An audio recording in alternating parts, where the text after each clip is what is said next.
Salutations, aujourd'hui encore, c'est par Joxabé, par Zulu Lasson que nous allons toujours pénétrer dans Kalatamba, le seul, unique récit manifesté pour ce qui doit être accompli, disponible aux éditions zululasson.com. Donc, aujourd'hui, nous allons nous rendre dans un livre terriblement mystérieux, terriblement puissant, qui a été manifesté par un prophète, connu sous le nom de Méné. Mais ici, voilà, dans leur Bible, c'est Michée, mais ici, c'est Méné. Mise en accusation. Nous allons lire dans le chapitre 7, au verset 1 à 9. Et c'est à la page 616. Pour ceux qui ont Kalatambale et pour ceux qui ne l'ont pas, vous attendez quoi? Donc Michée, c'était un prophète et il avait reçu des paroles du Moutatedi, des choses qu'il devait annoncer, qu'il devait prophétiser pour que, voilà, pour que ça puisse aussi nous parvenir jusqu'à cette époque-ci. Donc il est dit au verset 1. Malheur à moi, point d'exclamation, car je suis comme à la récolte des fruits, virgule, comme au grappillage après la vendange, deux points. Il n'y a point de grappe à manger, virgule, point de ces primeurs que mon âme désire, point. Donc Méné, qui était déjà un prophète, qui était déjà initié, il va faire un constat ici par rapport à un territoire, par rapport à un peuple, par rapport à certains. Il va dire au verset 1, « Malheur à moi !» point d'exclamation. Car je suis comme à la récolte des fruits, virgule, comme au grappillage après la vendange, deux points. Il n'y a point de grappe, au pluriel, à manger, virgule. Point de ces primeurs que mon âme désire, point. Donc ici, il va parler par des images. Il va faire un constat de ce qu'il a pu observer selon l'homme intérieur, selon l'homme éclairé, initié. Et pour voir en profondeur, nous allons nous rendre dans le livre de Wonja, à la page 491, pour voir en profondeur pourquoi il nous parle de cette façon. Et surtout, que symbolisent ces images-là? Parce que c'est très important. Certains prophètes, ils vont parler par des images. De même que Joxabé, qui est le véritable Christ, parfois il va parler par des paraboles, par des images. Et certains ne vont pas pénétrer cela. Wonja 5, verset 1 à 2, il est dit, le titre c'est « La vigne de Loba ». Au verset 1, il est dit « Je chanterai spirituellement le cantique à Loba, virgule. Loba, créateur unique, virgule. Sur une des vignes, point. Sur une des vignes, point. Il y avait plusieurs vignes, entre parenthèses, les hommes noirs, virgule. Sur la terre fertile, entre parenthèses, Wassé, point. Donc ici, Wonja, il va aussi prendre ces images-là. Parce que la vigne, c'est quelque chose de très important. Certains vont voir juste voilà, des fruits, mais c'est très profond comme image. C'est très profond. Puisqu'avec la vigne, on peut produire, que ce soit du vin, du jus de raisin, et même le fruit même peut être consommé. Et il y a aussi les graines qui peuvent être utilisées plus tard. Il y avait plusieurs vignes, les hommes noirs, sur la terre fertile, Wassé, point. Verset 2, toujours dans Wonja 5. Moutatedi, l'entité, en remua spirituellement le sol, entre parenthèses, sépara les blancs et les sans-mêlés des non-initiés. Virgule. Ôta spirituellement les pierres, entre parenthèses, démons. Point virgule. Il érigea une tour, entre parenthèses, veilleur, au milieu d'une de ses vignes, virgule. Et il creusa spirituellement aussi une cuve, entre parenthèses, un enseignement, point. Puis il donna ordre, entre parenthèses, aux non-initiés, de produire de bons raisins, entre parenthèses, bonnes œuvres, virgule. Mais elle, non initiée, on a produit de mauvais points. Donc, ça va symboliser cette vendange-là. Ça va symboliser cette production-là dont Michée a fait le constat que son âme n'a pas désiré. Point de ces primeurs que mon âme désire. Oui, parce qu'il a fait le constat de la population. Il a fait le constat de son peuple. Et il a vu le désordre à plusieurs échelles, à plusieurs niveaux. Oui. Michée 7, Ménée 7, verset 1, je vais relire. Malheur à moi, point d'exclamation, car je suis comme à la récolte des fruits, virgule, comme au grappillage, après la vendange, 2 points. Il n'y a point de grappe à manger, virgule, point de ces primeurs que mon âme désire, point. L'homme, verset 2, l'homme de bien est rare dans le territoire, point, virgule. Donc l'homme de bien, c'est celui qui marche selon le verbe. C'est celui qui est agréé par l'enseignant. C'est celui qui est sur le chemin pour se dépouiller. Parce que petit à petit, il a un but. Donc, pendant ce cheminement, le verbe va l'aider. Mais déjà pendant ce chemin-là, le verbe l'a agréé déjà. Donc c'est déjà bien. Ils sont tous en embuscade pour verser le sang, virgule. Chacun tend un piège à son frère, point. Là, récemment, certains ont entendu parler par rapport à l'actualité, par rapport à un célèbre footballeur qui a été extorqué par, apparemment, c'était certains de ses amis d'enfance et aussi un de ses frères. Donc, il y avait des noirs et son frère aussi était noir. Donc ici, Michée, il avait fait déjà ce constat-là. Puisque lorsque c'est un prophète, lorsqu'on envoie un prophète, il va voir, mais il peut aussi voir plusieurs époques, plusieurs réalités du visible. Chacun tend un piège à son frère. Point. Verset 3. Leurs mains sont habiles à faire le mal. 2 points. Donc les mains. Les mains, ça va symboliser ces membres qui sont là pour œuvrer. Qui sont là pour œuvrer pour, voilà, manifester certaines tâches dans le quotidien, etc. Après les 2 points, il dit, le prince non initié a des exigences, virgule. Le juge corrompu réclame un salaire malhonnête, virgule. Donc le prince non initié ici, ça va symboliser, voilà, tous ceux qui sont actuellement à Ouassé, tous ceux qui ont hérité du trône, tous ceux qui ont été installés sur le trône par rapport à, voilà, pour qu'ils puissent continuer l'œuvre de leur père non initié. Le juge corrompu réclame un salaire malhonnête, virgule. Donc le juge corrompu ici, ça va symboliser ces juges qui sont actuellement à Ouassé. Ces juges qui ont fait de la cour de justice un lieu de commerce. Parce qu'ils vont réclamer un salaire malhonnête. Donc ils vont donner une sentence malhonnête.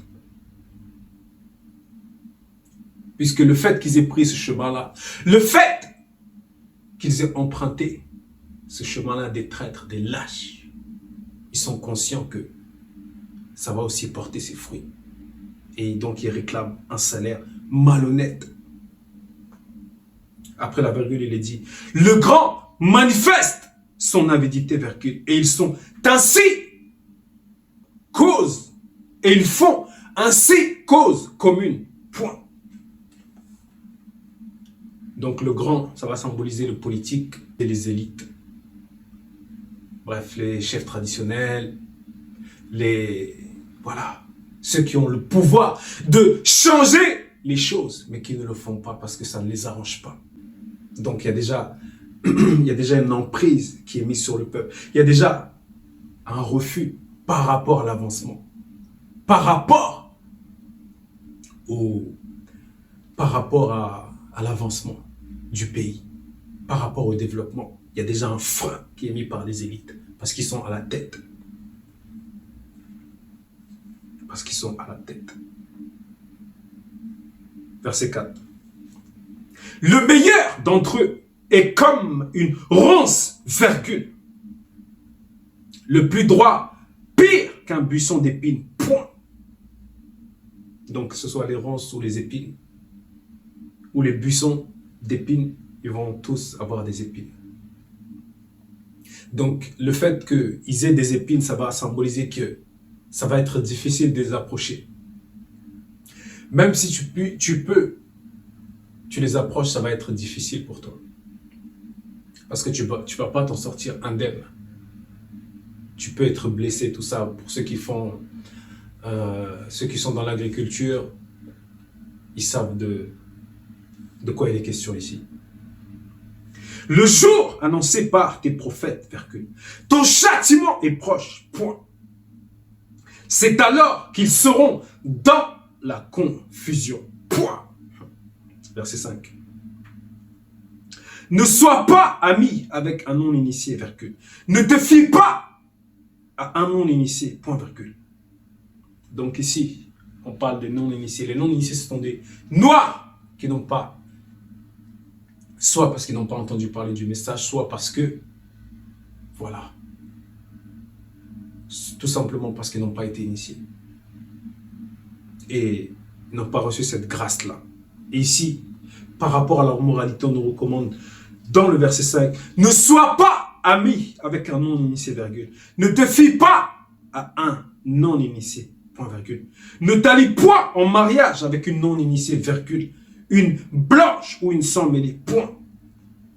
Donc précédemment, nous avons vu par rapport à la femme sans mêlée, à cette femme qui était avancée en âge, qui a séduit le non-initié. Donc l'union interdite est proscrite par le verbe de Loba. Mais ici, il y a aussi une autre profondeur par rapport au non-initié, puisque Moine avait aussi fait allusion à cela. On nous dit ici, ne t'allie point en mariage avec une non-initiée, virgule. Oui, parce que certains, de même qu'à cette époque, vont faire des mariages d'alliance. Ça veut dire que, par rapport à leur statut social, tel va avoir sa fille. Ça va être voilà, il va être gouverneur et l'autre, il va peut-être être maire. Donc, ils vont faire des mariages d'alliance pour que leur nom puisse, voilà, toujours rester en haut, on va dire ça comme ça. Et ici, on nous dit, ne t'allie point en mariage avec une non-initiée, une blanche ou une sans mêlée. Point. Oui, parce que la moralité de ces groupes de personnes, même des noirs non initiés, ce sont des idolâtres, comme nous avons vu encore hier. Donc, toutes les idoles, il faut les refuser. Verset 6. Car le fils non initié outrage son père non initié. La fille non initiée se soulève contre sa mère non initiée, virgule. Donc, la base même, par rapport au fait d'honorer son père et sa mère, selon la loi du verbe de Loba, n'est pas mise en pratique. Puisque, n'étant pas non-initié gracié, n'étant pas initié, le non-initié est déjà sur un chemin de la perdition. La belle-fille non-initiée contre sa mère, contre la belle-fille non-initiée contre sa belle-mère non-initiée, point virgule. Chacun a pour ennemi les gens de sa maison. Point. Voilà. C'est pour ça que dans certains cas, on peut entendre parler par rapport à un décès. Lorsqu'il y a un décès, c'est là que les problèmes commencent. Par rapport à l'héritage. tel voudra sa part. S'il n'y a pas de testament, alors c'est encore grave. Mais chacun voudra sa part du gâteau. Des fois même par rapport à la mémoire du mort, tu vas te demander, mais en gros, il vient de partir, mais c'est comme si maintenant ils ont fait le deuil rapidement comme ça, et maintenant c'est l'héritage maintenant qui les importe. Chacun a pour ennemi les gens de sa maison. Point. Verset 7. Pour moi, virgule, ma vie est à Loba, virgule 8. Car son verbe est mon espérance et mon salut, virgule, point virgule plutôt. Et je suis toujours exaucé. Point. Voilà Michée. Ici Méné. Méné qui veut dire comparer. Qui est comme. Il va. Après nous avoir présenté que voilà ce que sont en gros les productions des non-initiés. Voilà ce qui les attise. Voilà ce qu'ils aiment. Au verset 7, Michée 7, 7, notons très bien. Pour moi, virgule, ma vie est à Loba, virgule. Donc il a déjà fait du verbe de Loba ses délices. Il a déjà consacré son existence ici, à Loba. Car son verbe est mon espérance et mon salut, point virgule. Et je suis toujours exaucé, point. Oui, il a eu à expérimenter ces choses par rapport à ses besoins du quotidien, par rapport à la spiritualité. Puisque là, il parlait déjà. Il était déjà arrivé à un niveau où il pouvait parler de la part du Mutatedi, qui est l'entité qui guide et qui intronise les initiés que dans en tout cas ceux qui sont dans ces religions, dans ces églises, bref, Mamakato, etc., vous allez appeler l'ange de l'Éternel. Mais ici, c'est Mutatedi.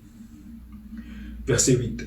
Ne te réjouis pas à mon sujet, virgule, mon ennemi, point d'exclamation. Car si je suis tombé, virgule, je me relèverai, point virgule. Donc ici, il sait que par rapport à son état, par rapport à son avancement spirituel, par rapport au combat, il peut y avoir parfois des murmures, il peut y avoir parfois des... Voilà, le voilà, il est tombé, etc. Mais ici, il va mettre les choses au clair.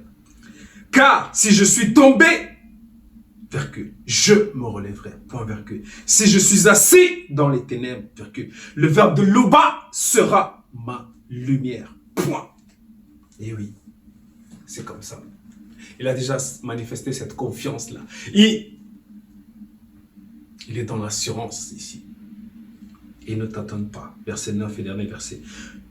Mon ennemi verra la puissance du verbe de Loba manifesté en moi. Il sera couvert de honte, virgule. Lui qui disait 2 points. Où est Loba, ton souverain, point d'interrogation. Mes yeux se réjouiront spirituellement à la vue du Mutatedi, entre parenthèses l'entité, point virgule. Alors il sera foulé aux pieds comme du limon des rues, point. C'est clair, net et précis. Parce que ses ennemis ici, ou bien son ennemi, c'est celui qui est contre le verbe de Loba. De même que nous avons vu par rapport à l'adversaire de Djokisabé. Ici, c'est toujours, quoi que ce soit, des siècles, des milliers d'années avant même l'arrivée de Djokisabé, même de ses apôtres, etc. Le combat était déjà manifesté. Depuis même le grand ordre des choses. Puisque Méné, il y a aussi Méné, l'entité. Celui qui va nommer l'archange Michel, il était déjà, voilà, manifesté avec ses acolytes pour chasser ceux qui sont contre le message, ceux qui sont contre le verbe de Loba. Quoique, comme le nom l'indique, Méné, donc qui est comme comparé.